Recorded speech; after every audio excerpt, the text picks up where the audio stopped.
ప్రభునందు ప్రియమైన నా సోదర సోదరీమణులైన మీ అందరికీ మన ప్రభువును రక్షకుడునైన యేసుక్రీస్తు వారి పేరిట మీ అందరికీ శుభాలు. అలాగే యూట్యూబ్ ఛానల్ ద్వారా ఈ వర్తమానాలు వింటున్న మీ అందరికీ కూడా మా శుభాలు తెలియజేస్తున్నాము. ఈ రాత్రి ఒక శ్రేష్టమైన సందేశంతో మీ ముందుకు వచ్చాను. తప్పకుండా మీరందరూ మీ బైబిళ్లను దగ్గర పెట్టుకుని గ్రంథాలు తెరిచి పరిశుద్ధాత్మ దేవుడు ఏమైతే మాట్లాడనై ఉన్నారో ఆ మాటలు వినడానికి మీ మనస్సు, మీ హృదయం, మీ చెవులు తెరిచి ఉంచాలని మీ అందరికీ నేను మనవి చేస్తున్నాను. దేవునికి స్తోత్రం. హల్లెలూయా.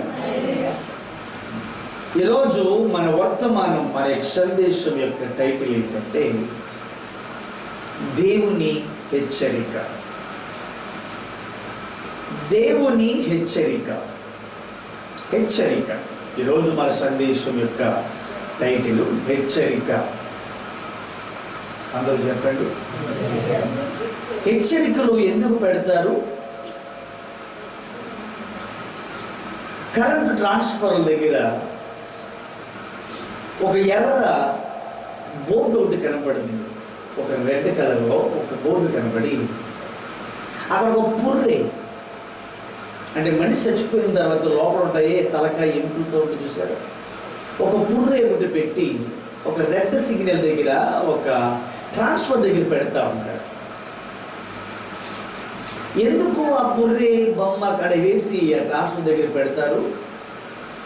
దీన్ని పట్టుకుంటే మీరు ఇలాగ అయిపోతారని. ఇది డేంజర్. ట్రాన్స్ఫర్ పట్టుకోవడం డేంజర్ అని చెప్పడానికి ఒక కరెంట్ ట్రాన్స్ఫర్ దగ్గర ఆ సింబల్ పెడతారు, హెచ్చరిక. ఎవరు దాని దగ్గరికి వెళ్ళి దాన్ని ముట్టుకోకండి అని ఒక హెచ్చరిక. అలాగే మనం అక్కడక్కడ కొన్ని రోడ్లు టర్నింగ్లు వచ్చినప్పుడు వేగముగా ప్రయాణించే రోడ్ల దగ్గర ఇది ప్రమాదకరమైన మలుపు అని రెడ్ కలర్ అక్షరాలతో ఒక బోర్డు తగ్గిస్తారు. ఇది ప్రమాదకరమైన మలుపు అని ఒక బోర్డు పెడతారు. ఎందుకు? అది ఏంటది? ఏమంటారు దాన్ని? హెచ్చరిక. చెప్పండి, ఏమంటారు? ఇది ప్రమాదకరమైన మలుపు అని పెట్టిన తర్వాత మనం ఏం చేయాలి? కారు నడిపేవాడైనా, బైక్ నడిపేవాడైనా, ట్రాక్టర్ నడిపేవాడు, లారీ డ్రైవర్ అయినా ఒక బోర్డు పెట్టారంటే ఆ బోర్డు చదివిన వాడు ఏం చేయాలి? చదివినవాడు చూడాలా? చూస్తే కదా చదివింది. ఆ చదివిన వాడు ఏం చేయాలి? ఆ మాటను వాడు గ్రహించుకుని, ఆ హెచ్చరికను గ్రహించి దాని ప్రకారంగా వాడు ఇక్కడ స్లోగా వెళ్ళవలేను అని రాస్తాడు. అప్పుడు నువ్వు స్లోగా వెళ్ళాలి. వెళ్ళకపోతే ఏమవుద్ది? ఊహించని ప్రమాదాన్ని మనం చూస్తాం. వాతావరణంలో మార్పులు వచ్చేటప్పుడు వాతావరణం యొక్క శాఖ ఒక హెచ్చరిక ఇస్తుంది. ఇదిగో భయంకరమైనటువంటి తుఫాను రాబోతా ఉంది. గుడిసెలో ఉన్న వాళ్ళందరూ కూడా బిల్డింగ్లోకి వెళ్ళిపోండి, పల్లాల్లో ఉన్న వారందరూ మెట్ట ప్రాంతానికి వెళ్ళిపోండి, తుఫాను హెచ్చరిక. అలాగే సునామీ వచ్చేటప్పుడు సునామీ హెచ్చరికలు. అలాగే ఏదైనా రోగాలు వచ్చేటప్పుడు, తెగుళ్ళు వచ్చినప్పుడు కూడా ఆ తెగుళ్ళు కూడా మనకి ఏమిస్తారు? హెచ్చరిక. ప్రస్తుతానికి టీవీలో కరోనా హెచ్చరిక మనం చూస్తాం కదండి. అయితే ఎక్కడైనా భూకంపాలు వచ్చే అవకాశం ఉందనుకోండి, అది కూడా హెచ్చరిక. ఇక్కడ భూకంపం వచ్చే అవకాశం ఉంది, మీరు జాగ్రత్తగా ఈ స్థలం నుండి మరొక చోటకి మళ్ళుకోండి అని ఒక హెచ్చరిక ఇస్తారు.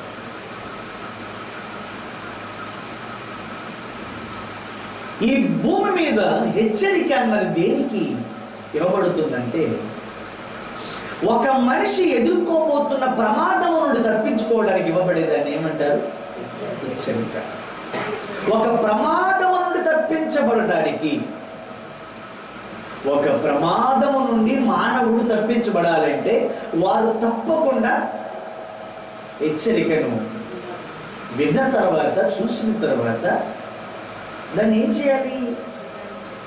అనుసరించాలి. హెచ్చరించాడండి, హెచ్చరిక వచ్చింది. ఆ హెచ్చరికకి ఏం చేయాలి? మనము లోబడాలి. ప్రమాదకరమైన మలుపు అని చెప్పినప్పుడు నువ్వు లోబడలేదనుకో చేస్తావు. ఇది ప్రమాదకరమైనది, కరెంట్ ఇక్కడ ప్రమాదకరంగా ఉంది అని చెప్పినప్పుడు కూడా నువ్వు వెళ్ళేదానికి చేస్తావు. ఇక్కడ రోడ్డు మీద గుర్తుపడిందని చెప్పు, ఎర్రగుట్ట తగిలించో కరెంట్ తగిలించి పెట్టాడు ఇక్కడ, అయినా సరే నువ్వు కళ్ళు మూసుకుని వెళ్ళిపోయి ఎదురు వెళితే ఏమవుద్ది? ప్రమాదం అనుభవించక తప్పదు. అలాగే మానవుణ్ణి తన ప్రమాదం నుండి తప్పించడానికి దేవుడు ఆది నుండి కూడా ఎన్నో హెచ్చరికలు ఇచ్చుకుంటూ వచ్చాడు. బాగా వింటారు, అంతా చెప్పలేను కానీ ఒక పార్ట్ మీకు ఈరోజు చెప్తా. మనిషిని తన ప్రమాదము నుండి తప్పించడానికి దేవుడు మానవుడికి ఏమిచ్చాడు? హెచ్చరికలు. శిక్ష నుండి తప్పించడానికి, ప్రమాదము నుండి తప్పించడానికి, మరణము నుండి తప్పించడానికి, నీకు కలిగే నష్టము నుండి తప్పించడానికి దేవుడు కూడా మానవుడికి ఏమిస్తాడు? హెచ్చరిస్తాడు. కోడి అప్పుడే పిల్లలు కండదు. అవి రోజు కూడా తల్లి వెనకాల వెళ్తూ ఉన్నాయట. ఆ వెళుతూ ఉన్నప్పుడు పుట్టినప్పుడు బుజ్జిగా ఉంటే రోజుకు తోక పెరిగిద్దని. ఆ తోక పెరిగేటప్పటికి బొజ్జుగా ఉన్నాయన్నీ కూడా నక్కలు తయారవుతుంటాయి. అప్పుడు వీటికి రెక్కలు కూడా కాస్త కోస్తూ ఇలా ఎగరచడం వస్తుంది. తోక పెరిగితే కదా, పెరిగినప్పుడు ఏం జరుగుతుందంటే, ఈ కోడి బయటికి తీసుకెళ్తున్నప్పుడు దానికి చిన్నప్పటి నుంచే వీటికి పాఠం నేర్పిస్తూ ఉంటుంది. ఏదైనా ప్రమాదం వచ్చేటప్పుడు నేను సగిలిస్తాను, ఆ సగిలింపు మీరు లోపలికి వచ్చేయాలని ఒక పాఠాన్ని మొదటి నుంచి కూడా ప్రతి తల్లి తన జంతువులు ఎలా కాపాడుకోవాలో దానికి నేర్పుతూ ఉంటాయి. కోడి కూడా తన పిల్లలకి నేర్పుతూ ఉంటుంది అన్నమాట. నేను సగిలిస్తాను, ఆ సగిలింపు విని మీరు నా దగ్గరికి వచ్చేస్తే నా రెక్కల కింద మీరు సురక్షితంగా ఉంటారు అని కోడి చెప్తా ఉంటుంది, తల్లి కోడి. అయితే పిల్లలన్నీ అలాగే ఉంటాయి. ఈ కోడికి ప్రమాదం తెచ్చేటువంటిది, కోడి పిల్లలకి ప్రమాదం కలిగించేది ఏంటి? గిడ్డ. అది పై నుండి తిరుగుతూ ఉంటుంది, దానికి ఎక్కడున్నా కనబడుతూ ఉంటాయి. ఇవి ఎప్పుడైతే బయట తిరుగుతూ ఉంటుందో ఎప్పుడు కూడా కోడి పిల్లల్ని ఎలా తినేద్దామని చూస్తూ ఉంటుంది. అది అప్పుడు గ్రద్ద పైన తిరుగుతూ ఉన్నాడు. అది గ్రద్దని, అది నా భక్షించేదన్న సంగతి పిల్లలకు తెలియదు. అందుకని తల్లి కూడా ఏం చేసి సగిలించినప్పుడు ఎక్కడెక్కడెక్కడెక్కడ అలాగ దూరాన్ని మేస్తున్నాయి, అన్నీ కూడా వచ్చి రెక్కల కిందకి దాక్కుంటాయి. అలాగే ప్రతిరోజు కూడా గ్రద్ద వచ్చినప్పుడల్లా తల్లి అరుస్తుంది, పిల్లల్ని వచ్చి రెక్కల కింద. అందులో గొలుసుది ఓ రోజున ఏం చేసిందంటే, రోజు మా అమ్మకి పని లేదు, ఏమీ లేదు, మేము మమ్మల్ని ఎక్కడికి వెళ్ళకుండా మేమేదో కాస్త దూరం అలా వెళ్తామంటే సార్ కేకలేసేస్తుంది అని చెప్పి ఎంత సకిలించినా కూడా ఆ పిల్ల తల్లి దగ్గరికి రాదు. ఇలాగా గ్రద్ద వచ్చింది, దాన్ని భక్షించి రెక్కలు కాళ్ళు పట్టుకుంటా అప్పుడు ఏడుస్తుంది, అమ్మా అమ్మా అమ్మ అని. నన్ను రక్షించు అమ్మ అమ్మ అంటుంది. ఇంకేం రక్షింది? హెచ్చరిక ఇచ్చింది. అమ్మ పిల్ల వెళ్ళలేదు, ఇప్పుడు ఎక్కడ చిక్కుకుంది? ప్రమాదములో చిక్కుకుంది. దేవుడు మానవుడికి ఇచ్చిన హెచ్చరికలను మనం గ్రహించుకోలేకపోతే ఎక్కడ చిక్కుపోతామా? చెప్పరే, ప్రమాదంలో చిక్కుకుపోతాం. ఎందుకంటే దేవుడు నీ అంత యాక్షన్ ఉండదు దానికి. మనకులాగా ఎక్కడన్నా యాక్షన్ రియాక్షన్ ఉండదు. మనకి ఏదైనా చిన్న గొడవ వచ్చిందంటే నెక్స్ట్ నుంచి మాట్లాడుకోవడం మానేస్తాం. ఆయన అలా చేయడు. మొహంలోనో మాటల్లోనో చూపుల్లోనో మనకి తేడా వచ్చేస్తుంది. వెంటనే మన మనసులో ఉన్న యాక్షన్ రియాక్షను ఆ విధంగా దేవుడు తీసుకున్నాడు అనుకోండి, అసలు ఈ భూమి మీద మనిషి అన్నవాడే ఉంటాడు. ఆయన అందరికీ కూడా సమయం ఇస్తాడు. దీర్ఘశాంతుడు. దీర్ఘశాంతమతో అందరికీ ఏమిస్తూ ఉంటాడు? ఆయన సమయాన్ని ఇస్తూ ఉంటాడు. అలాగే దేవుడు మానవుడిని హెచ్చరించినప్పుడు ఆ హెచ్చరికలకు మానవుడు ఏం చేస్తుండాలి? లోబడాలి. మనం ఎన్ని హెచ్చరికలు విన్నామో, ఎన్ని హెచ్చరికలు మీరు లోబడాలో ఒకసారి మిమ్మల్ని జస్టిఫై చేసుకుంటూ వెళ్ళాలని మనం చేస్తున్నాం. హెచ్చరికలకు లోబడని వాడు తప్పకుండా ప్రమాదంలోకి వెళ్తాడు, శిక్షించబడతాడు, నష్టపోతాడు. ఖచ్చితంగా వాడు పనిష్మెంట్ అనుభవించక తప్పదు. యెహెజ్కేలు గ్రంథము 33వ అధ్యాయం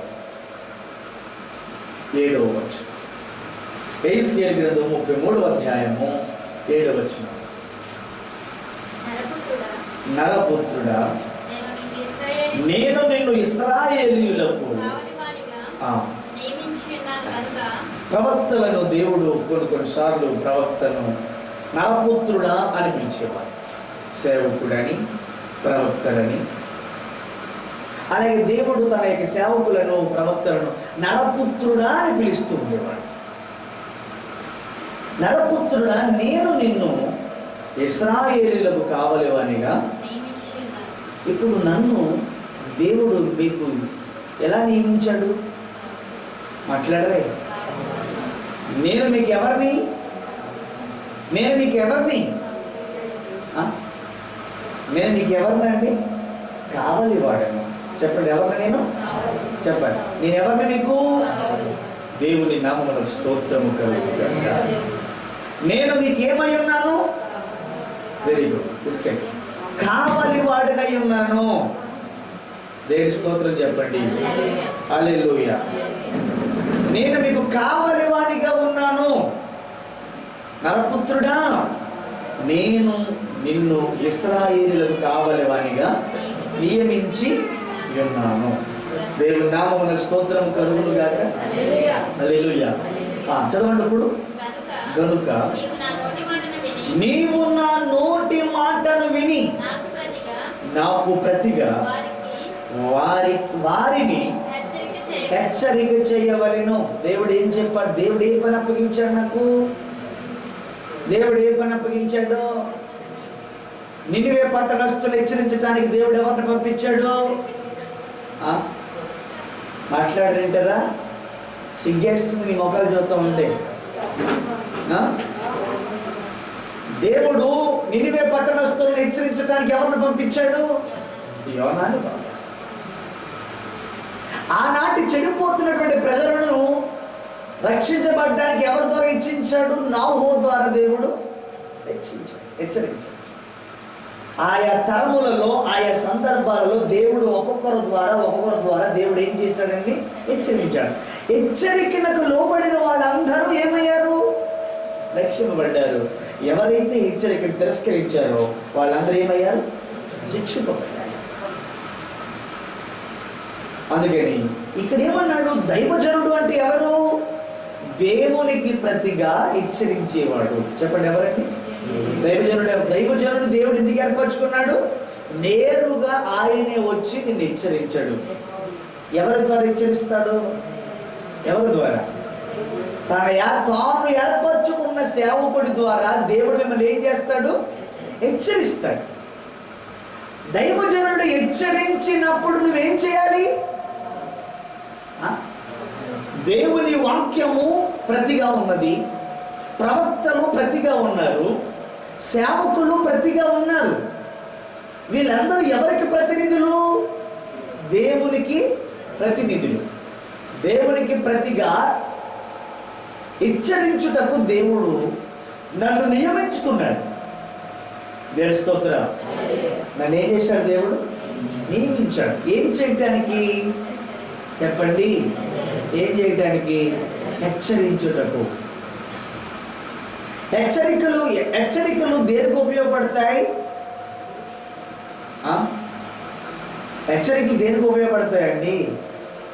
జరగబోయే ప్రమాదం నుండి తప్పించబడటానికి హెచ్చరికలు ఉపయోగపడదు. గొంత ఉన్నప్పుడు గొంత ఉందని అక్కడ బోర్డు ఎట్టకపోతే నీ వెళ్ళి చనిపోవడానికి ప్రమాదము ఉంది, చస్తావు. ఇక్కడ లోయలు ఉన్నాయి, ఇక్కడ ఊపి ఉన్నది అని హెచ్చరిక ప్రతి చోట ఉండాలి. సముద్రం దగ్గర కానీ రోడ్ల మీద కానీ ఉండాలి. ఆ హెచ్చరికలు మనకు మన ప్రమాదం నుండి ఏం చేస్తాయి? తప్పిస్తాయి. దేవుడిచ్చే హెచ్చరికలు మనకి జరగబోతున్న ప్రమాదం నుండి తప్పిస్తాయి. ప్రమాదం ఉంది, ఆ ప్రమాదం నుండి తప్పించబడాలన్న ఆశ నీకుంటే దేవుడు నీకు ఇచ్చే హెచ్చరికలను మీరు తప్పకుండా ఏం చేయాలి? ఆ హెచ్చరికలకు మీరు తప్పకుండా లోబడితే ఏమవుతావు? తప్పించబడతావు. లోబడకపోతే అప్పుడు తప్పించబడతారా? లోబడకపోతే ఏమవుద్ది?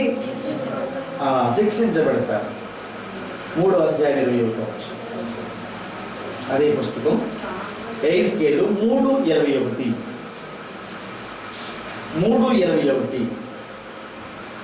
అందులో తీసుకున్నారా? రైట్. పాపము చేయవలదని నీతి గలవానిని నీవు హెచ్చరిక చేయగా అతడు హెచ్చరింపబడి పాపము చేయక మానిన ఎడల ప్రైజ్ ది లార్డ్. మరొకసారి గట్టిగా స్తోత్రం చెప్పండి. ఈ మాట ఎంత బాగుంది. పాపము చేయొద్దని నీవు హెచ్చరిక చేయగా అతడు హెచ్చరింపబడి పాపము చేయక మానిన ఎడల అతడు అవశ్యముగా బ్రతుకు. చచ్చిపోయిన తర్వాత చేసేది ఏముంది? బతుకున్నంతకాలం చెప్తూనే ఉన్నాడు దేవుడు. వాక్యము ద్వారానో సేవకుడు ద్వారానో వద్దురా వద్దురా వద్దురా, చెయ్యొద్దు చెయ్యొద్దు చెయ్యొద్దు చెయ్యొద్దు అని చెప్తున్నాడు. ఆయన ఎంత చెప్పినా కూడా నువ్వు మానలేదనుకోండి, ఎంత చెప్పినా నువ్వు మారట్లేదు అనుకోండి, ఇంకేం చేద్దాం? కానీ మానిన వాడు మాత్రం తప్పకుండా బ్రతుకును. ఆమె చెప్పండి. అతడు హెచ్చరింపబడి పాపము చెయ్యక మానిన ఎడల, దేవుడు తన వాక్యము ద్వారా ఎన్నో చేయొద్దు అని మీకు హెచ్చరించాడు, కానీ మీరు అవే చేస్తున్నారు. ఎన్నో చెయ్యొద్దు చెయ్యొద్దు చెయ్యొద్దు చెయ్యొద్దు అని చెప్పిన విషయాలను మీరు చేశారు. టైం వస్తుంది, మీరు చెయ్యొద్దన్న పని చేసిన ప్రతి దానికి కూడా ఒక రోజు రాబోతుంది. ఆ వచ్చినప్పుడు నువ్వు తప్పించుకోలేవు. ఒకవేళ దేవుడు హెచ్చరించిన దాన్ని వెంటనే చేస్తే మాత్రం ఏమవుతావట? కరోనా కాదు కదా, దానికి మించి ఏ తెగులు వచ్చినా కూడా మనము బ్రతుకుతాం. అవునా కదా?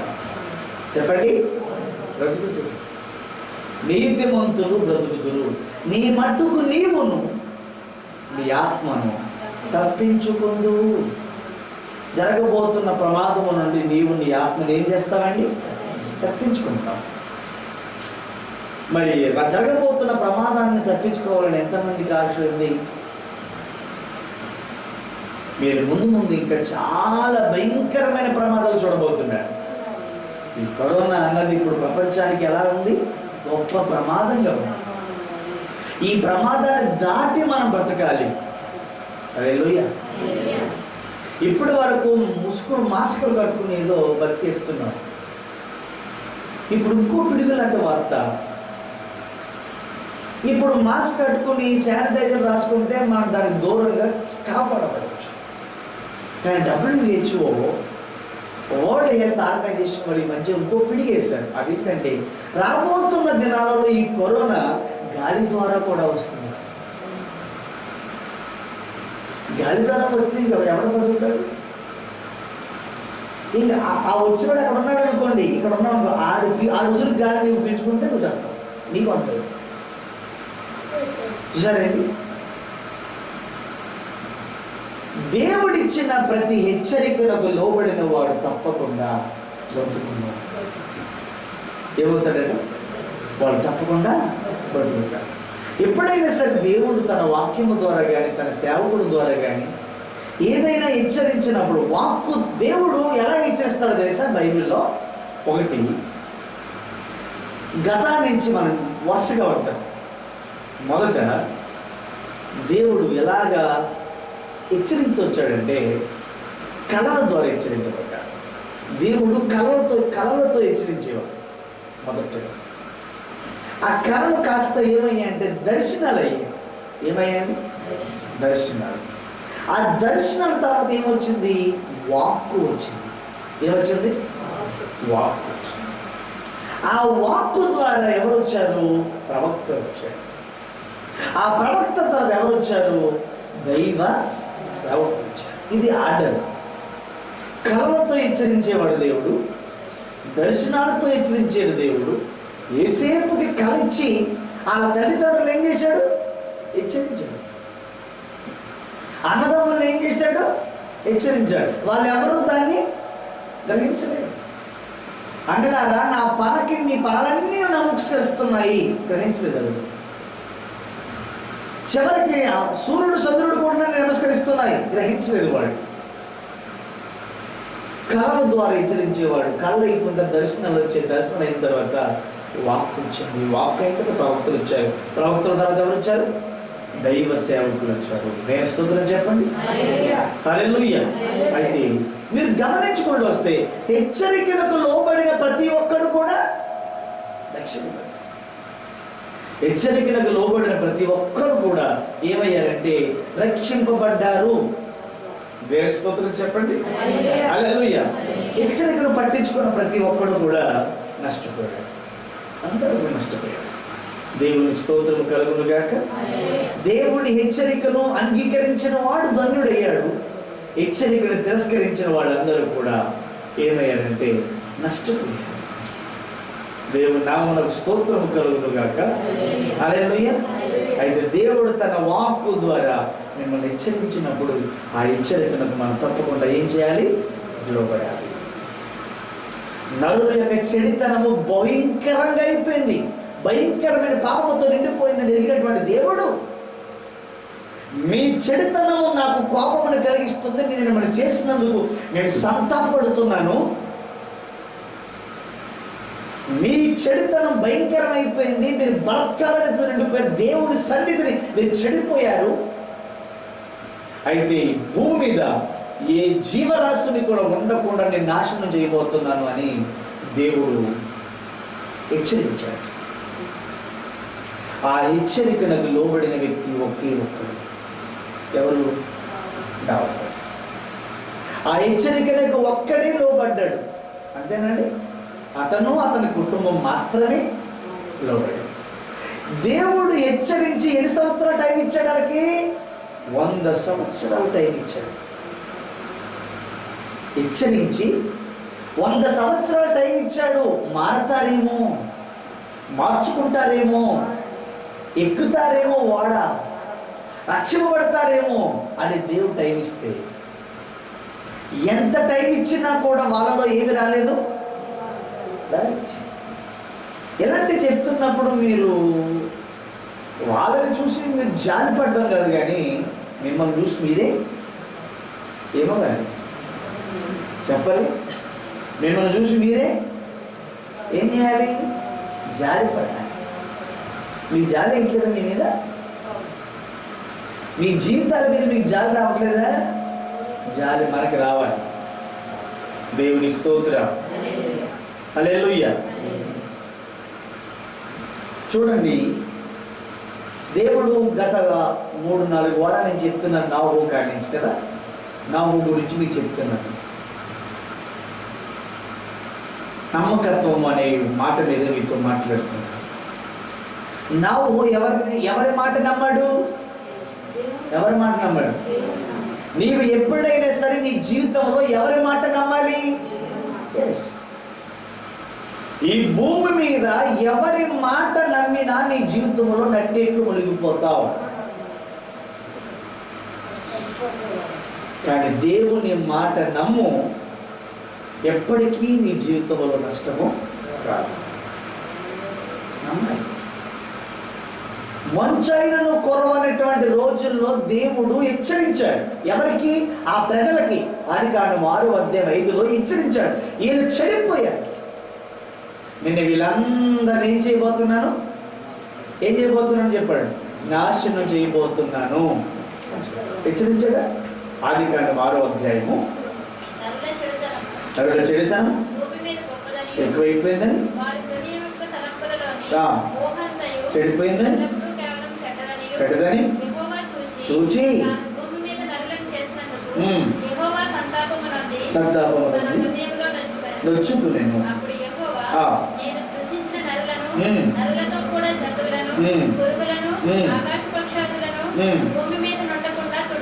తుడిచి వేయదను. ఏమన్నాడు ఆయన? తుడిచేస్తా. కరోనాతోడు దేవుడు ఏం చేస్తున్నాడా? అయినా మారట్లేదు ఇల్లు. ఒక పక్క నుంచి కరోనాలో తుడిచేస్తున్నా సరే ఇంకా దెబ్బలాట్లు మానలేదు, గొడవలు మానలేదు, పట్టుతారు. ఇంకా అమ్మను కొట్టుకోడకూడదు, నాన్న కొట్టుకోడకూడదు, భార్యను కొట్టుకోడకూడదు, భర్త చంపేసేది ఒకడు, భార్యను చంపేసేది కూడా ఒకడు. ఏమండి? 7 సంవత్సరాల అమ్మాయిని రేపు చేసి కూడా ఒకడు. మారుతున్నారండి. ఇంకా భర్తను చంపిన భార్య, అమ్మను కొట్టిన కొడుకు. ఏంటి మార్పు లేదు? మారుతున్నారా? దేవుని స్తోత్రం చెప్పండి. హల్లెలూయా. మారట్లేదు. అందుకే ఏమన్నాడు? నా రాకడ, మనుష్య కుమారుని యొక్క రాకడ మరలా నాలుగో దినములలో ఉండినట్లుగా ఉంటున్నాను.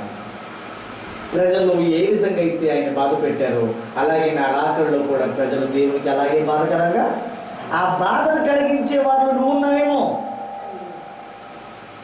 రేషన్ కార్డు వచ్చిందా లేదా వెతుకుంటున్నావు. జగనన్న తోడు, జగనన్న చేయూత,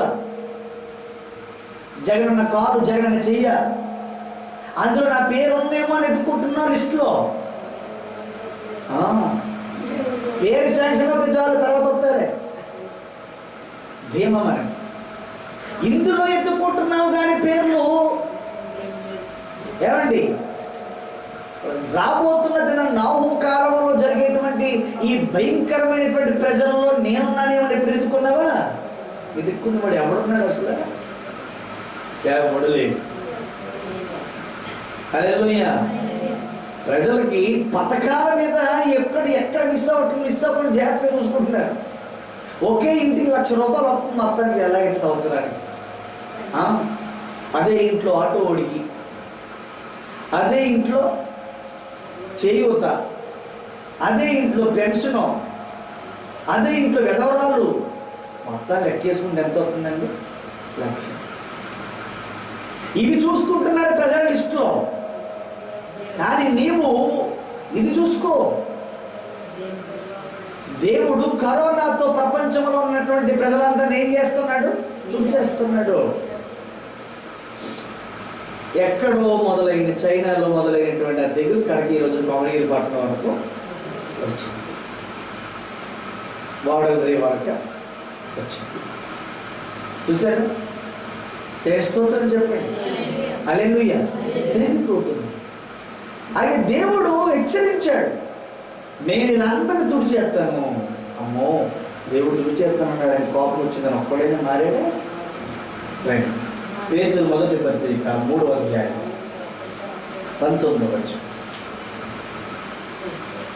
పేతురు మొదటి పత్రిక 3:19. దేవుని దీర్ఘశాంతము ఎన్ని సంవత్సరాలు కనిపెట్టాడు ఆయన? హెచ్చరించింది ఎప్పుడు? 500. జలప్రలయం రప్పించింది ఎప్పుడు? 600. ఎన్ని సంవత్సరాలు కనిపెట్టాడు ఆయన? అందరూ వింటారు, అన్నలు తమ్ముళ్ళు అందరూ వింటారు. ఎన్ని సంవత్సరాలు కనిపెట్టాడు? ఎన్ని సంవత్సరాలు కనిపెడుతున్నాడు? ఆలోచన చేసుకో. ఈ రాత్రి 100 సంవత్సరాలు కనిపెట్టాడు. దేవుని స్తోత్రం చెప్పండి. దేవుని దీర్ఘశాంతం ఇంకా కనిపెట్టుచుండినప్పుడు పూర్వము నోవహు దినములలో వాడ సిద్ధపరచుచుండగా అవిధేయులైన వారి యొద్దకు, అనగా చెరలో ఉన్న ఆత్మల యొద్దకు ఆయన ఆత్మరూపిగానే వెళ్ళి ఏం చేశాను? ప్రకటించాడు. కానీ ఆ వాడలో కొందరు, అనగా 8 మంది నీటి ద్వారా ఎంతమంది రక్షణ పొందారు అండి? దేవుడు దీర్ఘశాంతమును కలిగి దీర్ఘశాంతముతో ఇంకా కనిపెట్టుచుండినప్పుడు నోవహు దినములలో వాడ సిద్ధపరచుచుండగా అవిధేయులైన వారి యొద్దకు ఆత్మరూపిగానే వెళ్ళి వారికి ఏం చేశాడట? ఏం చేశాడు? దేవుడే తన వాక్కు ద్వారా, తన సేవకుడు ద్వారా, తన వాక్యము ద్వారా మీకు ఏం చేస్తున్నాడు? ఆయన ప్రకటిస్తూనే ఉన్నాడు. వారు ఎంత ప్రకటించినను ఆ ఓడలో 8 మంది మాత్రమే రక్షింపబడ్డారు. దేవుని స్తోత్రం చెప్పండి. నోవహు, అతని భార్య. ఏమండి? నోవహుకు 3 పిల్లలు. ఆ 3కి మరొక 3 వచ్చారు. ఎంతమంది? 6. 6 ప్లస్ ఎంతమంది రక్షించబడ్డారు? కేవలం నోవహు కుటుంబము తప్ప ఎవరునూ రక్షించబడలేదు. ఆ తర్వాత ఏమన్నాడు? ఇప్పుడు ఏమన్నాడు? దానికి సాదృశ్యమైన బాప్తిస్మము ఇప్పుడు మిమ్మును రక్షించుచున్నది. అప్పుడు వాళ్ళ ఆ జల ప్రళయం నుంచి వాళ్ళు రక్షించింది ఏంటి? ఆ రోజుల్లో వాడ నీటి నుండి ఏం చేసింది వాళ్ళని? ఇప్పుడు నేను నరకము నుండి, ప్రమాదం నుండి రక్షించేది ఏంటి? ఏముంది అక్కడ? బాప్తిస్మము ఇప్పుడు మిమ్మల్ని ఏం చేద్దంట? రక్షిస్తారు. ఇంకా పొందని వాళ్ళు ఎవరైనా ఇక్కడ ఉంటే తొందరగా మీరు బాప్తిస్మం తీసుకోవాలి. ఓకేనా? చాలా మంది మా పిల్లలు ఎదిగిపోతున్నారని సంతోషిస్తున్నారు. మా ఓడికి మీసాలు వచ్చేసినాయండి, మా అమ్మాయి పెద్ద అయిపోయిందండి, నాకే చెప్పేస్తున్నాడు మా ఓడు, నాకు తెలియని విషయాలు కూడా మా ఓడి తెలిసిపోతున్నాయి. చాలా మంది పిల్లలు ఎదుగుతున్నారని సంతోషపడుతున్నారు.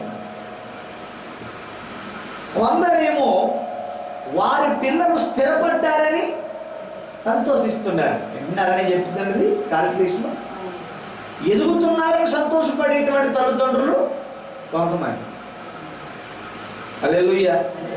ఎదిగిపోయాడు మా ఊడికి, బండి వచ్చేది సంతోషం. మరికొందరేమో మా ఊడు స్థిరపడిపోయాడు, ఇది నాకేంటి. పిల్లలు స్థిరపడుతున్నారని సంతోషిస్తున్న వాళ్ళు కొంతమంది. నేను అడుగుతున్న ప్రశ్న, రేపు మాపు యేసయ్య వచ్చేస్తే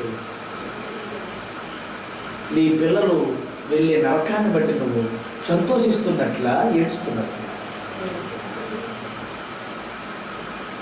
వాళ్ళు ఎదుగుతున్నారని సంతోషపడటం ముఖ్యం కాదు, వారు స్థిరపడ్డారని సంతోషించడం ముఖ్యం కాదు. నీ పిల్లలు బాప్తీసం పొందారా లేదా అన్నదే నీకు ప్రశ్న. ఎందుకంటే రాబోతున్న ఈ ప్రమాదం నుంచి రక్షించేది ఏంటి? బాప్తీసం.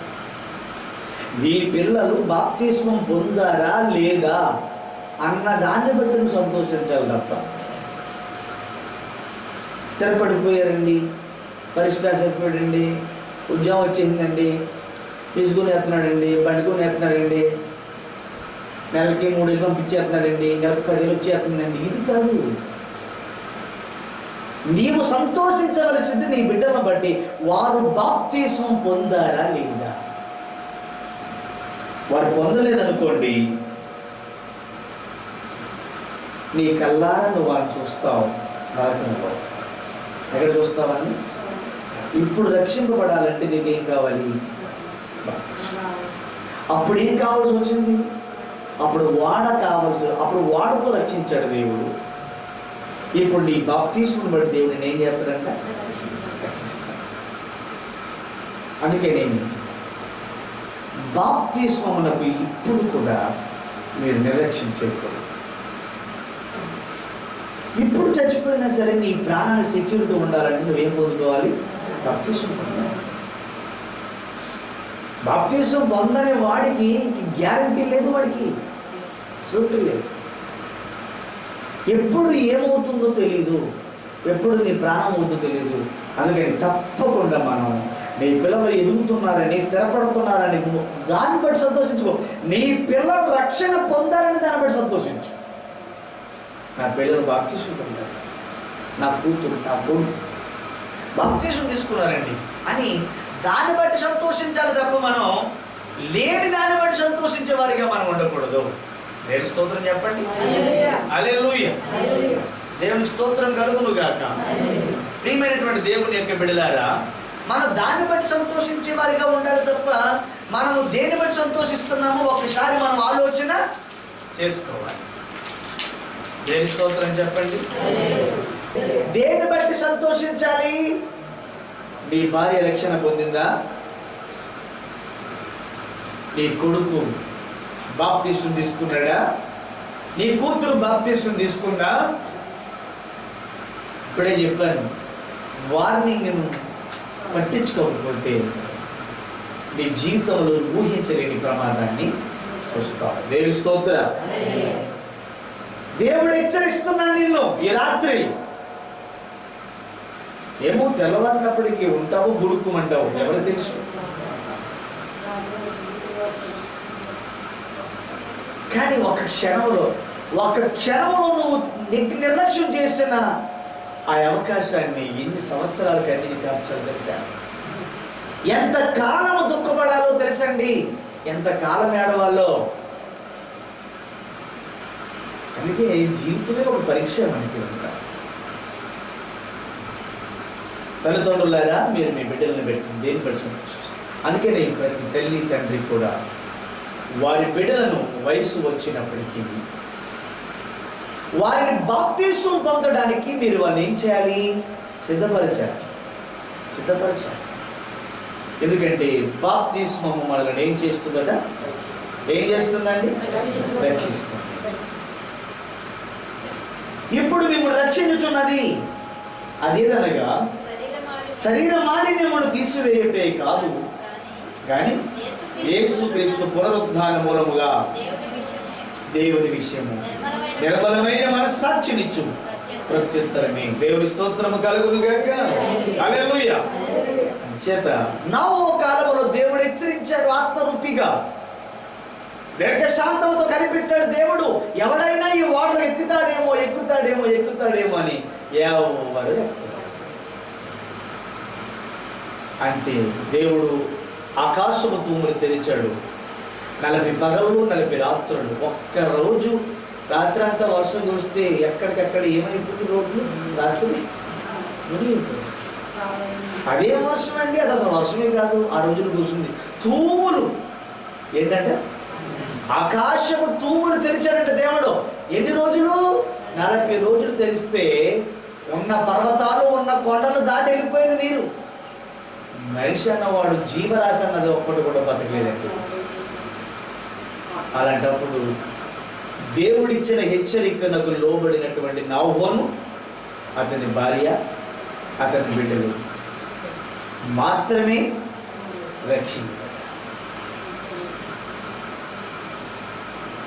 ఎప్పుడైనా నా మాటను అన్నయ్య చెప్తా, ఈ మాట అన్న చెప్తున్న మాటలే అని మీరు అనుకుంటే మీరు నష్టపోతారు. మీరు ఎప్పుడూ నీ సేవకుని మానవ మాత్రుడుగాను, లేకపోతే ఏదో నోటు మాటలు చెప్తున్నట్టుగా మీరు ఆలోచించకూడదు. నోవహు మాట అలాగే తీసుకున్నారు వాళ్ళు. ఈడు పాపం అక్కడ ఎలా చెప్తారు? మంచి పొరలేని రోజుల్లో వర్షం దొరుకుతాయి. ఏం చెప్తున్నాడు అసలు? ఏం మాట్లాడుతున్నాడు? ఎర్రివాళ్ళలాగా, పిచ్చివాళ్ళలాగా చూశారు. సేవకుడు హెచ్చరించినా, దేవుడు హెచ్చరించినా దానిని నిర్లక్ష్యం చేస్తే నీ ఊహించలేని ప్రమాదంలో చిక్కుడు. ఆ ప్రమాదం రానప్పుడు వచ్చిన తర్వాత ఏం చేయలేవు. మొన్నే ఒక డాక్టర్ గారు చెప్తున్నారు, మన వాళ్ళకున్న జబ్బు ఏంటంటే జబ్బు వచ్చిన తర్వాత ఎంత ఖర్చు పెడతామంట, జబ్బు రాకముందు గుడ్డు తింట కూడా మనకి ఇప్పిస్తున్నారు. పాలు తాగండి, ప్రతిరోజు ఇమ్యూనిటీ పెంచుకోండి అని చెప్తుంది. ఓకే, అప్పుడు ఒక రకంగా చెప్పాలంటే మనలో రోగ నిరోధక శక్తి ఉంటే కరోనా వస్తే ఏంటి, ఏమి దాని మాంగలు వస్తే ఏంటి మనకి? దేని స్తోత్రం చెప్పండి. ఎవరు చేస్తాడు? లోపల ఏమీ లేని వాళ్ళు, రోగ నిరోధక శక్తి లేకపోతే తప్పమంటాడేమో, ఉంటేనేమో బాగుపడి. దేని స్తోత్ర. మనకి తెగులు రాకపోతే తినండి ఎవరు తింటాం, వచ్చిన తర్వాత మాత్రం 10 గంటలు కూర్చొని తింటాం. రాకముందే మనం ఏదైనా జాగ్రత్త తీసుకోవాలి. ప్రమాదం నీ జీవితంలోనికి ఎంటర్ అవ్వక ముందే నువ్వు రక్షింపబడాలి. వచ్చేసిన తర్వాత ఇక నేను తప్పించి నాదుడు ఎవడు లేడు. తర్వాత ఎంతమంది ఎంత ఏడ్చినను ప్రయోజనం లేదు అన్నాడు కదా దేవుడు. మారు మనసు పొందగోరి యాసావు ఎంత ఏడ్చినను ఏమి లేదట, ప్రయోజనం లేదు. హెబ్రీయులకు రాసినటువంటి పత్రిక ముగింపులోనికి వస్తున్నాయి. హెబ్రీయులకు రాసినటువంటి పత్రికలో దేవుని వాక్యం సెలవిస్తుంది. హెబ్రీ పత్రిక 12వ అధ్యాయం 17వ వచనం. ఆ తరువాత ఆశీర్వాదము పొందగోరి కన్నీళ్లు విడుచుచు, అదే ఆశీర్వాదం కొరకు శ్రద్ధతో వెతికిన ఉన్న ఆశీర్వాదం ఏమో పోగొట్టుకున్నాడు. కూర కమ్ముడైపోయాడు, ఎక్కడ పడితే అక్కడ తాకట్టు జీవితం అయిపోయింది, అన్ని తాకట్టు పెట్టేశాడు. ఇప్పుడు ఏం చేస్తున్నాడు? శ్రద్ధతో వెతికినను మారు మనసు పొందని అవకాశము, మారు మనసు పొందే అవకాశం ఉన్నప్పుడే మారు మనసు పొందాలి. బ్రదర్స్, మళ్ళా చెప్తున్నాను, అక్కలు తల్లులారా, మారు మనసు పొందే అవకాశం ఉన్నప్పుడే పొందాలి.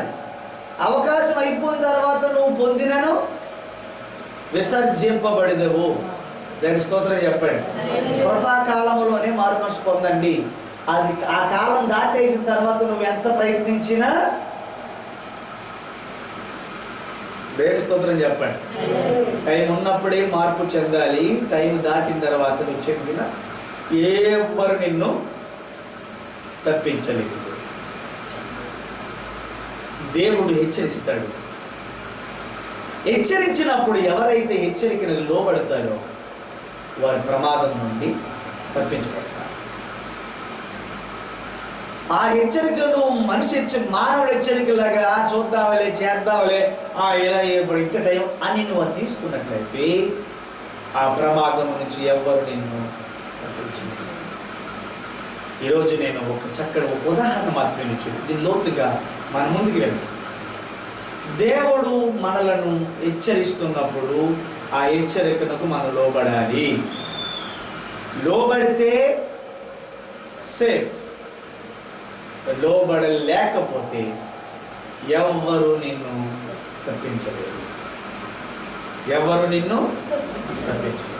కనుక నా ప్రియ సోదరి సోదరుడా, దేవుడిచ్చిన ఈ మాటలను గ్రహించిన నీవు అంగీకరించి లోబడి రాబోతున్న ప్రమాదం నుండి తప్పించబడ్డానికి ఇప్పటికైనా నువ్వు మార్పు పొందకపోతే, ఇంత విని, ఇంత చదివి, ఇంత చూసి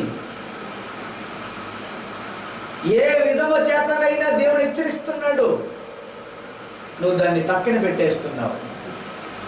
నీ జీవితంలో ఎన్నోసార్లు డాక్టర్ హెచ్చరికలను తృణీకరించి నీ రోగాన్ని తెచ్చుకోలేదా? మనుషులు ఇచ్చిన హెచ్చరికలను తృణీకరించి నీ జీవితంలో నష్టపోలేదా? మరి దేవుడు ఇచ్చిన హెచ్చరికలను నువ్వు ఎందుకు తృణీకరిస్తున్నా? దేవుడు నిన్ను హెచ్చరించిన దానిని ఎన్ని మార్లు దేవుడు నేను హెచ్చరించాడో, నీ జీవితంలో నీకు జరగబోతున్న ప్రమాదం నుండి, నీ ఆశీర్వాదం పోకూడదని, నీ ఆత్మ నష్టపోకూడదని, నీ బ్రతుకు బస్ స్టాండ్ అవ్వకూడదని, నీ జీవితంలో నీ ప్రమాదంలో పడిపోకూడదని ఎన్నోసార్లు దేవుడు నీ సేవకుల ద్వారా, లేక బైబిల్ ద్వారా, ప్రవక్తల ద్వారా ఎన్నోసార్లు హెచ్చరించాడు. ఎన్ని మారులు హెచ్చరించినా కూడా నీ ధోరణి నీదే, నీ పని నీదే, నీ ఇష్టము నీదే అన్నట్టుగానే నువ్వు బ్రతికేవు. ఈ రోజున క్రమేపీ నీ జీవితంలో ఊహించలేని నష్టాన్ని చూస్తున్నావు. కనుక ఇప్పటికైనా మార్చుకో, అబద్ధాల బ్రతుకు మార్చుకో, దొంగ బ్రతుకు మార్చుకో, ఇక్కడక్కడ మోసే జీవితం మార్చుకో. మాట్లాడితే అబద్ధాలు, సేవకుడని బైబిల్ లేకుండా, దేవుడని బైబిల్ లేకుండా నోట నుంచి పలికి అబద్ధాలు మార్చుకో. జీవితంలో నువ్వు దేవుడిచ్చిన హెచ్చరికలకు నువ్వు లోబడి మార్చుకోకపోతే నువ్వు చాలా నష్టపోతావు. ఆ ప్రమాదం నుంచి నేను ఎవ్వరు తప్పించలేదు. కనుక this is the God's word. దేవుడి హెచ్చరికను విని వదిలిపెట్టిన వాడు బ్రతుకుతాడు. నీకు బ్రతకాలని ఆశ ఉంటే నీ ఆత్మ భూమి మీద బ్రతుకుతుంది, అక్కడ కూడా బ్రతికి. అటువంటి బ్రతకాలని ఆశ నీకు ఉన్నట్లయితే నిర్లక్ష్యం చేయకుండా, మనుషుల మాటలను వినకపోయినా పర్వాలేదు కానీ దేవుని మాటలు మాత్రం ఇప్పుడు కూడా నిర్లక్ష్యం చేయదు. నీ నిర్లక్ష్యం ఎంత నష్టానికి దారితీస్తుందో నీ ఊహించలేనటువంటి ప్రమాదాన్ని చూసినప్పుడు నీకు అర్థమవుతుంది. కనుక దేవుడిచ్చిన ప్రతి హెచ్చరికలకు మీరు లోబడండి. తల్లులు, తండ్రులు, తమ్ముడు, సోదరులారా, మీ అందరికీ చెప్తున్నాను, దేవుడు మనం హెచ్చరించినప్పుడు ఆ హెచ్చరిక లోబడితే మీ జీవితం ధన్యకరంగా మారుతుందని తెలియజేస్తూ నేను ఆ మాటలు ముగిస్తున్నాను. దేవుడి మాటలను మీ అందరి వినికిడిలో ఆశీర్వదించుకుంటారు.